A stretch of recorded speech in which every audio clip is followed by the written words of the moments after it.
Aquí empezamos lo que es la historia del rock regional con una cita de una canción de Rodolfo Murillo, que es un amigo, ex músico de G8, que fue asesinado en el DF mexicano. G8 fue una de las bandas más trascendentes de la década del 90, junto a Antes de la Línea y La Flor del África. Ahí tocaban Fran Mota, que ustedes conocen y saben que es excelente guitarrista. Él ha tenido la oportunidad de tocar conmigo. Tocó en un tiempo John Mendicó abajo, que fue bajista de Passion también. Tocó guitarra y compuso las canciones Rodolfo Murillo, y tocó batería Alvio Sánchez, que fue un muy buen baterista, extraordinario baterista, hijo del profesor Amable Sánchez, que es el fundador de las bandas sinfónicas y filarmónicas del Estado. Y él actualmente está radicado en Barcelona, y tuvimos la oportunidad también de tocar con él en Accidente de Carlos Naranjo. Entonces dice: solo la luna y el viento, solo es un libro, un espacio en el tiempo. Cada segundo de paz es mejor que voltear las esquinas buscando una luz. Cada segundo de paz es mejor, cada lágrima del amor, que leve suspiros de almas que van más allá de la vida, un soplo de mar. Entonces se trata precisamente de eso, de la poesía también, de la lírica bien cargada en esas letras. Después de eso, entonces empezamos con la entrevista a Giordanelli. Giordanelli, muchos piensan que es el primero dentro de la historia del rock regional, y Giordanelli no fue el primero, como les digo. Los primeros fueron de Lawrence, de Thunders, de Fear Edition, que es la banda de Omar Medina, y en esa época Giordanelli era apenas un adolescente, que por ser vecino, allí en la casa del doctor Giordanelli, en Barrio Obrero, de Omar Medina, se empieza a adentrar en lo que es el mundo del rock. Luego que se acaba de Fear Edition, la primera edición, que ya empiezan a tocar músicos de acá del Táchira, porque como les digo, en De Lawrence, por lo de Lorenzo Fernández, había muchos músicos de afuera, ¿verdad?, que incluso eran profesores, había uno de ellos extranjero que daba clases de inglés, etcétera, etcétera. Por ahí conseguiremos los nombres. The Fear Edition fue la primera banda de gente del Táchira. Esa de Fear Edition tuvo una evolución. Después fue de Second Edition, y después de, según Carlos Eduardo Orellana, que tuvimos la oportunidad de entrevistarlo la semana pasada, es de Third Edition, la tercera edición. Pero esa influencia de esa primera, segunda y tercera edición en inglés y en español, pero había la costumbre de llamar a los grupos en inglés. De hecho había otro que fue un poco después, que se llamó The Matchbox, la caja de fósforos. Y bueno, el mismo de Thunders era en inglés. Surge la idea de las bandas que vinieron, ¿verdad?, ya a finales de los 70. La primera incursión que Rafael Giordanelli tiene en la música, ¿verdad?, que es a finales de los 70, es porque Carlos Eduardo Orellano le pide que ejecute unas guitarras. Él estaba tocando el instrumento influenciado por estas bandas, ¿verdad?, primigenias, en una obra de teatro que montó el difunto Rafael Davoín, el profesor Davoín, que se llamó Tú mismo tú, que fue en el Teatro de la UNED. Fue montada por el Teatro de la UNED, y ahí simplemente Rafael estaba ejecutando la guitarra como un músico más. Luego de esto, él decide hacer música y funda su primera banda, que se llamó Oasis. Entonces ahí nos reímos, porque dice: bueno, yo le digo, en ese tiempo no existían ni soñaban los Gallagher con tocar. Y me dice: no, lo que pasa es que se copiaron. Me dice, y se ríe, ¿no? Esos Gallagher se copiaron de mí, dice el rap. Bueno, y entonces él me dice que era mucha la influencia, por ejemplo, por esos discos que se conseguían en lugares insólitos como el CAD, porque es el CAD hoy en día. Se conseguía discos de los conciertos de Gusto, el concierto de Bangladesh, no será solamente los conciertos de los Beatles, sino cosas un poco más voladas.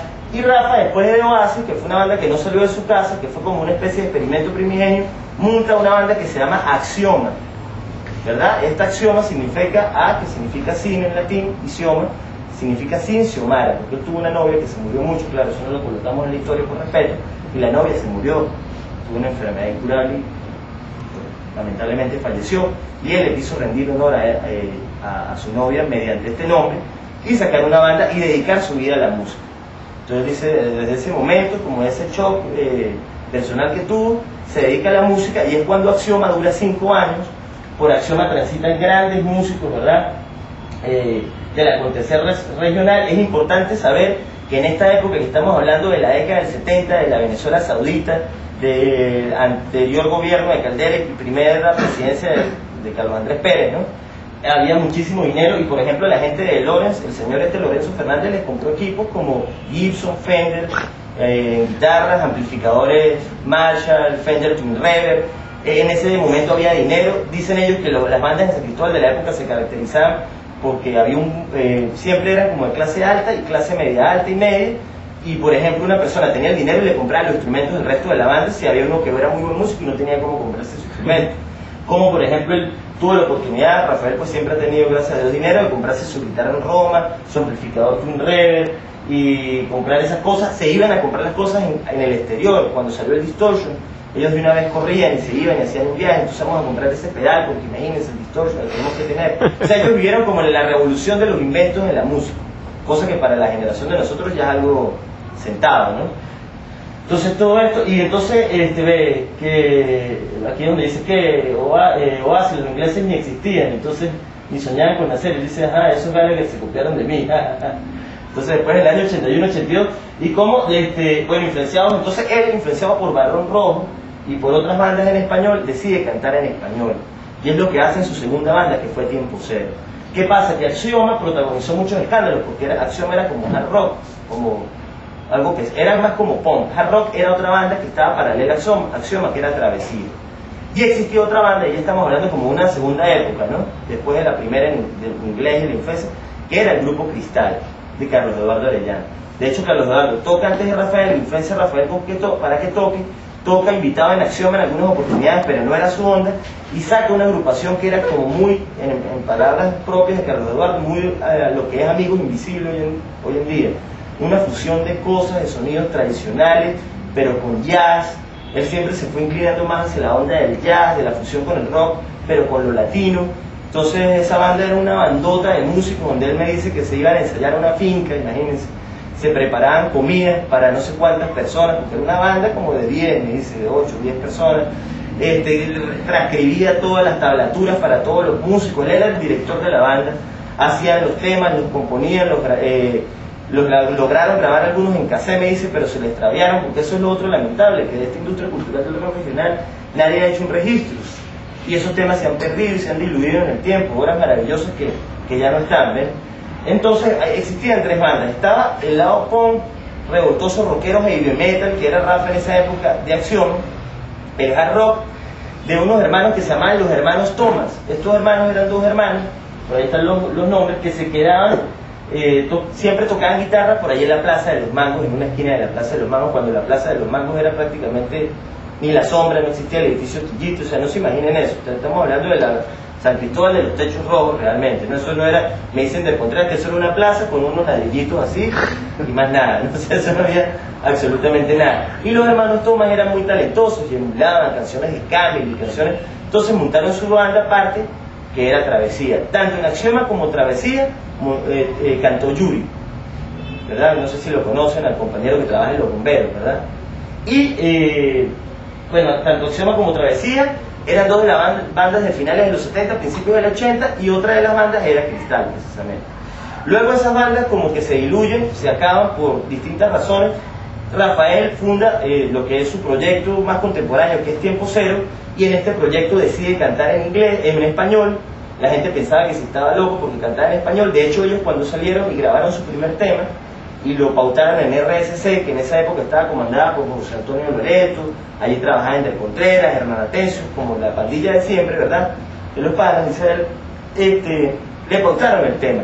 Y la gente, como él dijo, que no quería que dijera Tiempo Cero, o sea, que dijeran que era Tiempo Cero, pero no de dónde era, y mucho menos que era él, porque resulta que Acción estuvo incluso en la nómina de la Dirección de Cultura. La licenciada Vivasterán, imagino que es los Vivasterán de aquí, los metió, que fue directora de Cultura, como nómina de la Dirección de Cultura, y ellos iban a tocar en todos los eventos culturales. Por ahí dice Rafael, y resulta que entonces no los dejaban tocar, porque imagínense, era un acto del Día de la Bandera, entonces llegaban estos pacos con el pelo largo, cuero y tal, entonces y que tocar rock, entonces lo dejaban tocar la canción y decían, no, ya no más, no toque más, muchas gracias y tal. Claro, porque era un grupo típico, más eso, ¿no? Pero entonces un acto de la Plaza Bolívar del día del natalicio del Libertador, para que fuera a tocar Acción, y siempre lo incluían en los programas. Pero ella, como que había una fuerza, dice Rafael, que no lo dejaba tocar, claro, la fuerza del choque generacional y del impacto cultural, ¿no? Era una generación y otra que venía. Además de eso, entonces después les pasaban, era la invitación, y de una vez le mandaban la carta de suspensión. Pero igualito les pagaban el sueldo de la Dirección de Cultura, ¿no? Y eso estuvieron así, bueno, hasta que la Directora de Cultura se fue, etcétera, etcétera. Aquí está la Dirección de Cultura, pidiendo excusas. Había alguna fuerza que no nos dejaba tocar a pesar de ello, o sea, a pesar de la profesora, de la doctora Vivaterán, que quería que tocara. Y bueno, Axioma arranca en el 81 y muere a mediados del 80, en el 86, 87 se acaba Axioma. Y surge Tiempo Cero. Pautan a Tiempo Cero en RSC, y en RSC no dicen qué banda es, porque la gente de Axioma era un metal muy duro, ¿no? Es una locura. Y a la gente le gusta el tema. Y resulta que entonces, bueno, aquí dice un toque que hacían toques en Colombia, Axioma, en Cúcuta, en Pamplona, en Bucaramanga, tuvieron algunos toques. Y viene Tiempo Cero, ¿verdad? Tenían un cantante que se llamaba César Mora, que era demasiado perfecto. Tocaba un amigo que se llama Ramón Hernández, el cojo Ramón, que fue amigo mío, trabajó conmigo en la radio, en bajo. Estaba Omar Medina en la batería, y Alejandro Reyes, que siempre fue el tecladista de Tiempo Cero en los teclados, ¿verdad? Pero ¿qué sucedía con César Mora? Que era como demasiado perfecto. Claro, grabó los primeros temas, tenía una voz muy perfecta, él era un tipo como muy perfecto, muy intachable, y como que no cuadraban en las letras de lo que era el compositor, el guitarrista de Tiempo Cero, que era Rafael, que eran letras sobre, bueno, paranoias, como paranoia del futuro, protestas, ¿verdad? Irreverencias. Entonces decía, bueno, estamos expresando una cosa y el pan es perfecto. Esto como que no tiene una lógica formal. Entonces, resulta que le dicen a César que, bueno, que el problema que él tiene es que es demasiado perfecto, que ellos no pueden tener un cantante así porque no va con lo que es la banda. Y sacan a César Mora de Tiempo Cero y se queda cantando Rafael. Más adelante hay como otra posibilidad de que haya otro cantante, porque Rafael me dice, yo no soy cantante, yo soy un asmático, no tengo buena voz, pero quizás como soy un compositor y me puedo interpretar a mí mismo, interpretar mis temas, mi vida, mediante esas canciones, porque él siempre fue compositor en Tiempo Cero. El único que compuso en Tiempo Cero fue un amigo de él de apellido Paladino, que es de Colón, que él le dio la oportunidad como de introducir unos temas, pero de resto él es el compositor de Tiempo Cero. Después él se consigue con César Somoza, ¿verdad? César Somoza, no sé si lo han visto, pero aquí tengo una foto, vocalista de Resistencia, que fue una de las bandas fundamentales del rock en Venezuela. Vamos a ver aquí creo que esto es, este es César Somoza. Resistencia en San Cristóbal, en un concierto en los años, bueno, como por allá 80. En la plaza. Estos son los amigos de Resistencia. ¿Verdad? Son fotos antiguas de la plaza, ¿no? Entonces este es César Somoza, que tiene una voz extraordinaria. Entonces él también, como cuando se consigue con Rafael, que se viene a vivir a San Cristóbal, se pone a la orden, pero entonces le dice a Rafa, no, Rafa, yo no puedo cantar, es que el que canta las canciones suyas como tienen que sonar es usted. Entonces Rafa me dice, como si Buda se fuera del árbol a la cruz de Cristo, y Cristo se fuera de la cruz y se fuera para el árbol a meditar como Buda. O sea, cada quien tenía su espacio. Entonces Tiempo Cero empezaba a sonar como Resistencia con la voz de Somoza, de César Somoza. Entonces ellos llegaron a la conclusión de que cada vez que iban a tocar dice, cantaremos sin cesar, el Rafa, ¿no? Con ninguno de los dos César, ¿no? Y cantaba Rafa, y César agarró el bajo, ¿no? Esa es una formación, ya estamos hablando de la primera formación de Tiempo Cero. Después se va Ramón Hernández a venir a Caracas, entra Alberto Prieto en el bajo, Alberto Prieto, entra Willy Chiroque en batería, con Omar Medina, que estuvo un tiempo muy corto y siguió tocando casi siempre Willy Chiroque en batería, el señor Alejandro Reyes en teclados, que siempre fue el tecladista, y Rafael. Esa es la banda del famoso disco, pequeño, cassette que se llamó Grabaciones Clandestinas. No sé si alguno de ustedes lo tuvieron, que es un cassette muy pequeño. Bueno, de hecho esta canción que tenemos acá es traída de ese cassette. Es un cassette que fue grabado en el estudio de Rafael, porque él al principio tuvo una consola de 4 canales y empezó a grabar, inspirado precisamente por Ramón Hernández, que le decía que se metiera en el mundo de la grabación y tal. Y editan como este de Mozón, que por cierto Eugenio Miranda llamó a amenazarlo, me cuenta él, en esa vieja época, porque Eugenio había editado en Caracas el disco del Rastro y de Zapato 3, el primer disco, de Amor, Furia y Languidez. Él fue el director y productor de Zapato en una primera época. Entonces su sello discográfico se llamaba Grabaciones Clandestinas. Entonces, pero mire, que usted me se plagió mi nombre, que tal, que lo puedo demandar. Después Rafa va a los registros y resulta que él fue el primero que registró el nombre y dice, mire, compañero, el primero que registró el nombre fui yo, ¿no? Que ahora yo soy el que puedo proceder y tal. Entonces, pero al final se hicieron muy panas y son muy buenos amigos y no hay mayor inconveniente, pero lo que son las anécdotas del rock. Entonces, Rafa dura con esta banda logra cosas trascendentes como llegar a Caracas, precisamente. Aquí tenemos el compilado, aquí en Tiempo Cero, este compilado de A Toque, ¿verdad? Que es el producto de Erika Toque, un programa muy bueno que se editaba en Venezolana de Televisión, ¿verdad? A finales de los 80, principios del 90, y Rafael con Tiempo Cero es una de las bandas escogidas de Venezuela, nada más se escogieron dos, una de acá y una de Barquisimeto, que creo que era Brújula de Boomerang, me dice él, que era muy buena, la Brújula de Boomerang y él. Y sin embargo se quedaron con Tiempo Cero, en un compilado donde están, lástima que esto no se puede ver bien, Los Prisioneros, Fito Páez, vamos a ver si esto lo podemos colocar aquí, ajá. Los Prisioneros son estos, Fito Páez, Paralamas do Suceso, aquí está Fito Páez, perdón, este es Fito Páez, Soda Stereo, y todos estos músicos intervinieron y se dieron su canción para este compilado, ¿verdad? Y estaba Tiempo Cero, que son estos que están acá, como banda de Venezuela. Entonces había una banda de Caracas, está Desorden Público y otra banda más, y estaba Tiempo Cero, eran tres bandas de Venezuela. Y ellos van a una entrega de unos premios, los premios a toque, con la gente de Sentimiento Muerto, con la gente de Los Gusanos, con la gente de... O sea, el público de ellos era que si Horacio Blanco, que si Pablo Añino le entrega el premio a Rafael, y es la banda, y ellos van precisamente con un tema que tenían, que se llamaban Somos los Teloneros, ¿no? Y llegaron reivindicando el carácter de que ellos eran gochos, el carácter de que, o sea, antes de que le picaran adelante que eran unos gochos, miren, llegaron los gochos, decía Rafael, y asumió esa especie de no sé, de animadversión como con un gentilicio, ¿no? Y los gochos llegaron a Caracas. Y bueno, y después Rafa se mete a productor, ¿verdad? La banda, él se va a Italia por algunos problemas personales, el estudio lo cierra. Cuando regresa, quiere traer a Fito Páez, estamos hablando de los 90 ya, y monta una nueva banda con este señor que es Abelardo Morales, o sea, un nuevo Tiempo Cero, con los mismos temas, que es uno de los mejores con Carlos Eduardo, primero, y después quizás Abelardo, cada uno en su concepto musical, lo que es el heavy metal, y lo que es el rock, y lo que es el jazz y el rock, ¿verdad? Fusión, Abelardo Morales, que ahí precisamente está con la Gibson Les Paul estándar de Rafael, ¿no? Y eso es más o menos lo que es la historia de Tiempo Cero. Con Tiempo Cero, que precisamente sirve de telonero en el concierto de Miguel Mateos, cuando vino a San Cristóbal, eso fue como el gran toque grande, que la gente se sorprendió, pero si la canción era de los panas, mire, de Rafael, Tiempo Cero de San Cristóbal, o sea, y el tema no sé cuál con Tiempo Cero, entonces, como decir Loma del Viento, pero era otra, creo que era, no sé qué cosa esta noche, algo extraño esta noche, se llama el tema, algo extraño esta noche.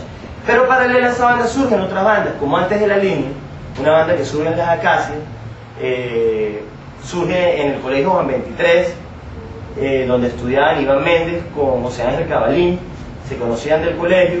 Por otra parte, de la organización, Walter Trujillo, que estudia en el Colegio Maldonado, es amigo de Iván, y deciden montar una banda, y él consigue a otro amigo, que es Fernando Villamizar, para que toque bajo en esa época, y Poncho, ¿verdad?, en los teclados, que ya estudia en Leonel, el amigo Poncho. Ahí tienen Pedro Pablo, no sé qué cosa, el nombre de Poncho, todos lo conocíamos como Poncho. Y empieza una banda, ¿verdad? Había un baterista, creo que se llamaba, no me recuerdo ahorita el nombre, ellos lo nombran ahí en la entrevista, que ahorita es un pana que vende tarjetas por aquí más acá de casino, que está siempre parado ahí, telefónica, ese es el otro pana que era el baterista hace años Antes de la Línea. Luego se va ese baterista, Fernando Villamizar deja de tocar bajo, pasa a tocar batería, entra en el bajo Grace Hernández, entra en la guitarra Chucho Duque, y viene como la segunda formación de Antes de la Línea con José Ángel Cabalín. De hecho, en Antes de la Línea toca uno de los músicos también más claros del Táchira, que es Ronald Miquelerena. Teclado como 2 meses, pero él después inmediatamente abre Antes de la Línea porque él quiere sacar un proyecto que se llama La Flor del África. Entonces todos los músicos se conocían como hoy en día en los colegios, en las urbanizaciones, montadas las bandas. Estas bandas, ¿por qué estaban influenciadas? Bueno, por el rock sureño de la época, muy influenciados por Soda Stereo. De hecho, Antes de la Línea fue telonero de Sentimiento Muerto y de Soda Stereo, que fueron dos de los mejores conciertos de banda que se dieron en el estado en la década del 80, influenciados, por ejemplo, La Flor del África, ya más por el jazz o por el rock argentino, que no era muy conocido, como Luis Alberto Spinetta o Palmettini o Aldi Meola o cosas más jazz, que era la influencia, y por eso los acordes muy raros y la música un poco más elaborada de Ronald. Y entonces siempre hubo como un intercambio de músicos entre lo que fue La Flor y Antes de la Línea, porque Walter Trujillo se muda a Miami un tiempo, ¿verdad? Que en la segunda época de Antes de la Línea, prácticamente Iván se queda solo, Fernando empieza a estudiar batería, y hasta que Fernando no se vuelve baterista, tiene su propio instrumento, su hierro y todo, y no consigue a Chucho, ¿verdad?, y a Grace, no surge una segunda etapa Antes de la Línea, que junto a José Ángel Cabalín ejecuta una serie de versiones. Entonces como que tocaban las versiones que a ellos más les gustaban. En esa época grabaron un tema que se llamó Despertares. En una primera época con este antes de la línea de la primera época, que fueron nominados inclusive a un premio que se llamó el Táchira de Oro. Imagínense el premio, ¿no? Los nominados eran Tiempo Cero, Antes de la Línea. Aquí creo que tenemos, bueno, este es Antes de la Línea, las primeras fotos de la primera formación en una piscina, lástima que no se ve. Por aquí está José Ángel Cabalín, Grace Hernández, Fernando, Iván, y por aquí atrás Chucho, que no se ve bien, están jóvenes. Esto es un toque antes de la línea, ya en la segunda formación. Cuando ya se va Grace, queda tocando Leo Serjal, que es este compañero que ustedes lo han visto, que también es bajista de G8. Él fue el bajista con John Mendicó, un tiempo fue él y otro tiempo fue John Mendicó, de G8, la banda de Rodolfo Murillo. Esto sí es más contemporáneo, que ahora están tocando unas versiones por allí. Graban en la primera época, esto fue una vocalista que tuvieron, una prima de Iván, ¿verdad? Graban en la primera época, que es esta, la primera época de Antes de la Línea, con Poncho, Iván, Fernando y Walter, Fernando en el bajo. Graban en la primera época 3 temas, uno que se llamaba Furia sin Calma, Canción del Recuerdo, y ¿cuál es la otra? Furia sin Calma, Canción del Recuerdo, y otro tema más que era lo que pautaba RSC, que para nosotros en esa época, cónchale, que ya sonara, aparte de Tiempo Cero, otra banda que fue Antes de la Línea en la radio, era trascendente, ¿no?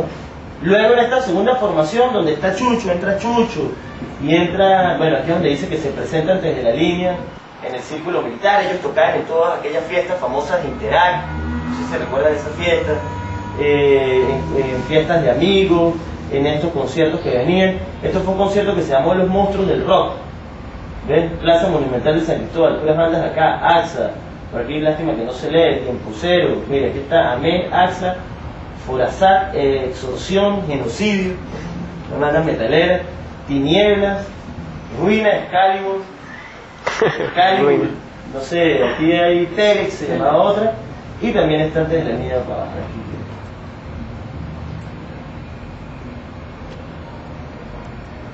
Como este mouse es con el lector óptico. Y aquí están Macro, Tiempo Cero y Antes de la Línea, ¿eh? Siempre metían a Tiempo Cero con Antes de la Línea porque eran los menos heavy metal, eran los más influenciados por la onda sureña. La entrada 150 bolívares y 200. Eso no se compra ahorita uno sin un chico, ¿no? Eso es individual. Y bueno, fiestas, baile en el Club Táchira, entonces con Antes de la Línea. Antes de la Línea actuará en Buscando a la Novia de Menudo. Estará buscando a la novia de Menudo. De hecho, aquí se realizó un concurso que se llamaba Se Busca una Banda. No es que ellos tocaron donde les salían los toques, se ríe yo. Se Busca una Banda, y la banda ganadora fue Passion. Passion fue otra de las bandas fundamentales de esa segunda época del rock regional, donde tocó nuestro amigo Leonardo Rojo Lorenzo, que tuvo la oportunidad de irse a estudiar en Berklee College of Music en Boston y graduarse. Hoy en día está radicado en Orlando. Su hermano José Eduardo Rojo, John Mendicoa, que luego fue bajista de G8, donde tocó batería. El baterista era Oscar Balsa, que también se graduó de baterista en Berklee College of Music. Buenos músicos, ¿no? Y ellos ganaron para telonearle a Charlie en Se Busca una Banda, que vino Menudo y tocó con Menudo. Porque esto fue buscando la novia de Menudo, pero con Menudo tocó fue Passion. Cuando vino Charly García, Passion ganó el concurso Se Busca una Banda, organizado por TRT. Y cuando viene Soda Stereo, como la otra mejor banda que quedó en ese concurso fue Antes de la Línea, entonces buscaron Antes de la Línea y tuvieron la oportunidad de compartir con Cerati, con Celta, tal. Eso tocaron versiones, que yo fui a ese concierto de Charly García, de ese disco que vino a promocionar unos meses antes. Y bueno, más o menos esa era la dinámica. Entonces las bandas, Passion, Antes de la Línea, La Flor del África. La Flor del África fue una banda muchísimo más de culto, muchísimo más como con una propuesta estética musical más profunda, más jazz. Ahí están, como les dije, Ronald Miquel Herena. Ellos hicieron con Chucho y Grace, Chucho Duque y Grace Hernández, Jesús Duque y Grace Hernández. Y estuvo un baterista que ustedes deben conocer por referencia, que se llama Julio de Santiago, que hoy en día está tocando en Suiza, por allá. Bueno, ese fue el baterista. Luego entró Fernando Villamizar. Ellos hicieron un toque, que por aquí hay una foto bien interesante, junto a Antes de la Línea, en lo que fue ya la tercera época Antes de la Línea, cuando Walter regresa de Miami, se arma otra vez la banda, pero con Leo Serjal en el bajo, después de que John Mendicoa estuvo tocando un tiempo, y Chucho ya está tocando con La Flor, entra Walter a la guitarra, y es el famoso toque del castillo, ¿no? En blanco y negro. Esto es un toque en Cúcuta, ¿verdad? Que se organizó, iban como 3, 4 bandas, en un coliseo en Cúcuta. Al final no tocaron porque fueron 13 personas. El empresario les pagó la mitad del dinero y dice que fue con Hernán y la gente de TRT, que fue bien interesante la experiencia, pero ni siquiera tocaron. Entonces más o menos existía otra banda antes de La Flor del África, que también era de Chucho y Grace, que se llamó Edad de Piedra. Y la primera banda que ellos tuvieron antes de Edad de Piedra se llamó Rack, así como Rack. Tuvieron 3 bandas, ¿no? Este es el Toque del Castillo. Y está ya Walter, esto fue muchos años después, ¿verdad? Estamos hablando ya de los 90, mediados de los 90. Y van con esta Gibson Les Paul, que es de uno de los bajistas más extraordinarios que ha tenido la historia del rock regional, que se llama Enrique Villafañe. No sé si lo conocen, lo han visto por ahí, por la ciudad. Esta es una Gibson Les Paul Deluxe que le compró Enrique, precisamente. Un negocio ahí que Enrique llegó y se la dio. Y de la vida. Y bueno, aquí vemos a Walter con su Paul Ray Smith, por aquí Leo Serjal, que ya era el bajista de la banda, porque Grace estaba tocando con La Flor. Grace, estos son, creo que son puntos que cuando vino la primera vez Franco de Vita, que la segunda vez tocó en Nácar. Tenemos el Táchira de Oro, ¿verdad? Nominados al premio Táchira de Oro el 15 de diciembre, pero aquí aparece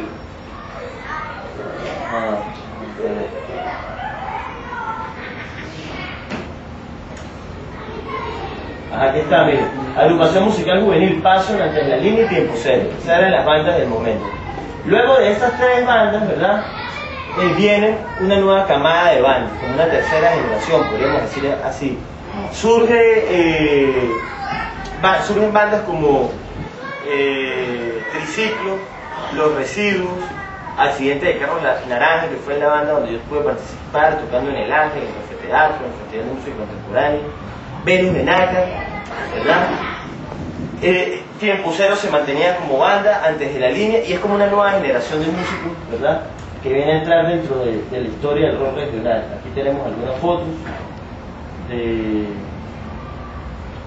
por ejemplo, de Triciclo, ¿verdad?, que fue una banda que causó revelación en el segundo festival de música, en el primero y segundo festival de música contemporánea, porque en esa época no tocaba Pedro Gómez, tocaba Gabriel, José Antonio en el bajo, Anéctor en la guitarra y Yupi, Miguel cantando en guitarra. Y entonces esta fue la primera fiesta de Triciclo, 300 bolívares en la entrada, se llamó Café Teatro presenta Triciclo Noche Espiral. Ellos venían de un colegio que se llama San Miguel, Monseñor San Miguel, ahí se conocieron, ahí estudiaron, ahí crecieron, ahí decidieron que querían montar una banda. Y ahí empezaron, metieron de Sexto Sentido, que fue otra banda que estuvo un poquito antes, a Joel Arellano, ¿verdad? Los teclados, él estuvo un tiempo con ellos, que es el actual bajista de Radio Tigre Internacional.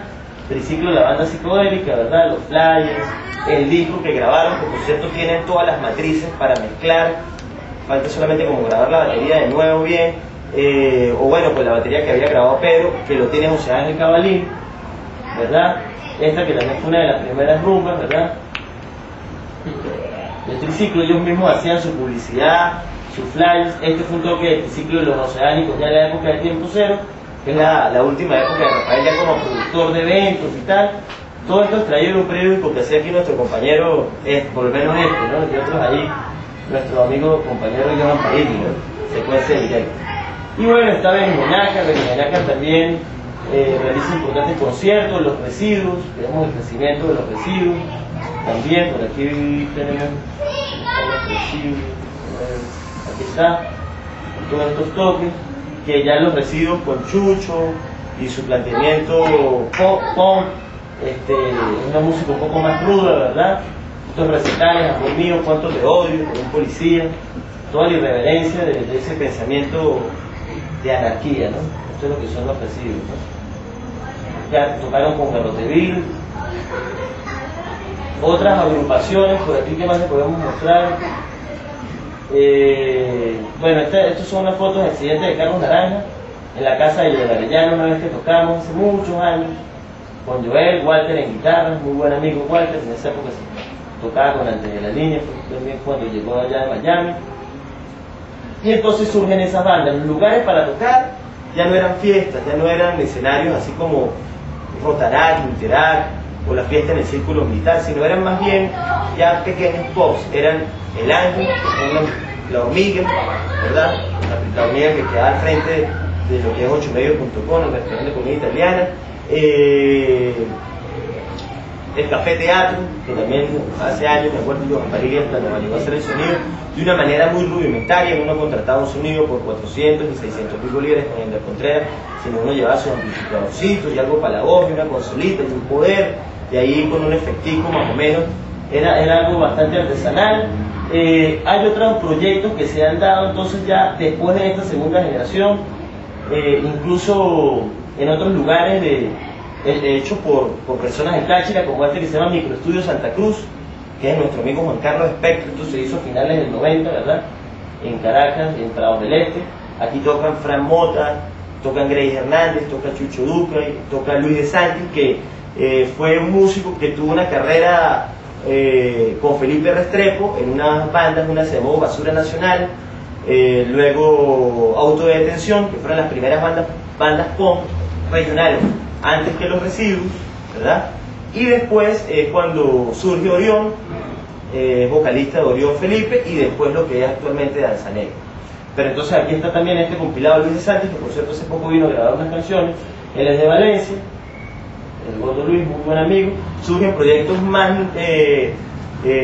alternativos, con lo electrónico, como Chewbacca Project, ¿verdad? Como Lish, ¿verdad? Y nosotros hicimos este compilado de rock regional. Lo tenemos Tiempo Cero, Entre Clarines, La Flor del África, G8, Accidente de Carlos Naranja, Triciclo, Menos de Nácar, Residuo, Nana Hachi. Ese lo hicimos, queremos complementarlo con bandas más nuevas como Tuan, como Destry, ¿no? Danza Negra surge con un funk, con una acid jazz, pero más funk, bien interesante. Este disco que nos lo grabó nuestro amigo Johan en vivo, tuvimos la oportunidad de tomarlo de La Diosa Salvaje, que fue como retomar el Accidente de Carlos Naranja, pero con otros músicos. Fue una banda que se armó para un toque, y es como los proyectos que se han dado en los últimos años. Lo interesante quizás del rock es que ha sido una movida que acá en el Táchira ha tenido como momentos estelares y luego vacíos. Es como cíclica, ¿no? Por lo menos cuando se dio este tercer festival de música contemporánea, que tuvimos la oportunidad de montarlo en Ciudad Cero, habían bastantes bandas, habían como un promedio de bandas buenas, con calidad de poder producir un trabajo, 8 por lo menos, 10 bandas, ¿no?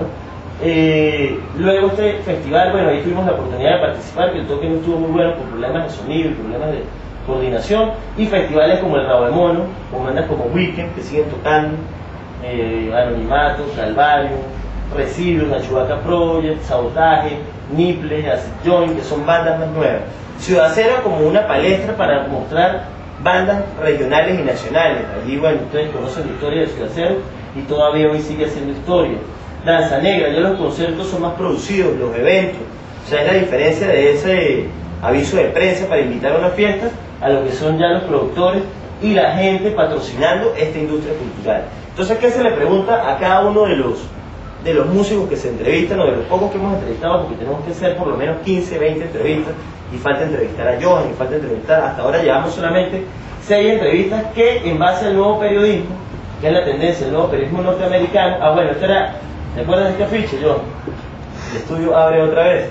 Esta fue la publicidad que le hizo nuestro amigo Chaca, José Ángel Rivers, al estudio de Rafael Lloranelli, porque Rafael es una figura muy trascendente, porque él es el primero que consolidó un estudio público realmente de grabación, porque han existido muchos estudios de grabación, pero han estado como muy cerrados. Pero el que logra consolidar un estudio donde tuvimos la oportunidad de ensayar desde el inicio de los 90 y ver su reestructuración, y donde se intentó grabar, etcétera, etcétera, y grabó de hecho Tiempo Cero su material. Termina la grabación del material de Tiempo Cero y se desmantela el estudio para pasar a lo que era Ciudad Cero, que es una plataforma de